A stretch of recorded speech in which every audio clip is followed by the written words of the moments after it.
বাজপেয়ী ভৱনত উপস্থিত হল জেপি নাড্ডা, নয়ব সিং সৈনী।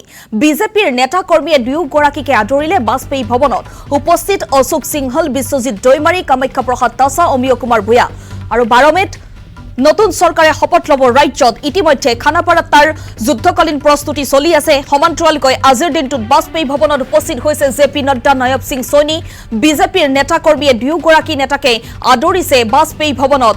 দৃশ্যাংকই মুহূৰ্তত দেখুৱাইছো, বাজপেয়ী ভৱনত আহি উপস্থিত হৈছে জেপি নাড্ডা, নয়ব সিং সৈনী। দৃশ্যাংকই মুহূৰ্তত দেখুৱাইছো, এয়া বাজপেয়ী ভৱনত আহি উপস্থিত হৈছে ৰাষ্ট্ৰীয় কাৰ্যকৰ্তাসকল। ইতিমধ্যে এনডিএৰ যি বিধায়িনী দলৰ বৈঠক, সেই বৈঠক কালিৰ দিনটোত অনুষ্ঠিত হ'ব।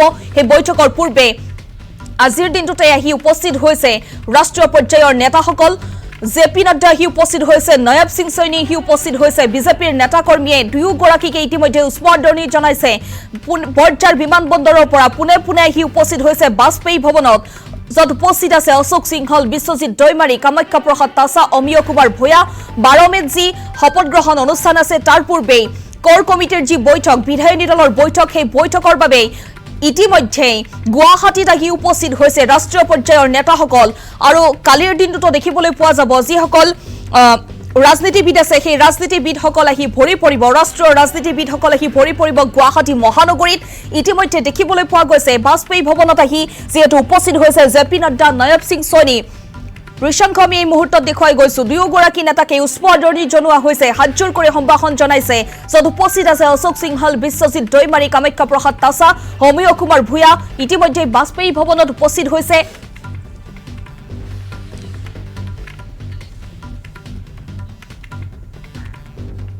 আন কেইবাগৰাকীও। ইতিমধ্যে এনডিএৰ যিসকল বিজয়ী প্ৰাৰ্থী, সেই বিজয়ী প্ৰাৰ্থীসকল ইতিমধ্যে আহি উপস্থিত হৈছে। যিহেতু 12 মেত ৰাজ্য চৰকাৰে শপত ল'ব, নতুন মুখ্যমন্ত্ৰী হ'ব, নতুন মন্ত্ৰী হ'ব।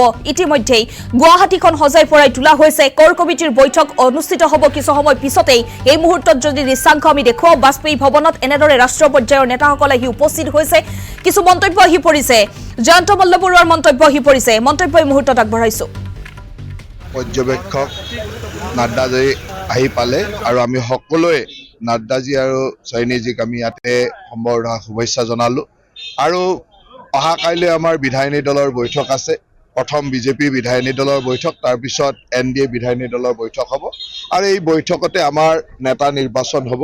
আৰু নেতা নিৰ্বাচনৰ পিছতে অহা 12 তাৰিখে আমাৰ নতুন মুখ্যমন্ত্ৰী ডাঙৰীয়াই শপত গ্ৰহণ কৰিব। গতিকে আমাৰ কাৰণে এটা আনন্দৰ দিন, গৌৰৱৰ দিন। অসমৰ ৰাইজে ভাৰতীয় জনতা পাৰ্টীৰ নেতৃত্বাধীন ৰাষ্ট্ৰীয় গণতান্ত্ৰিক মৰ্চাক ইমান বিশাল হাৰত মৰম কৰিছে। গতিকে এই মৰমৰ আচল ফলটো, চৰকাৰখন গঠন কৰাৰ ফলটো আমি অহা 12 তাৰিখলৈকে পাম।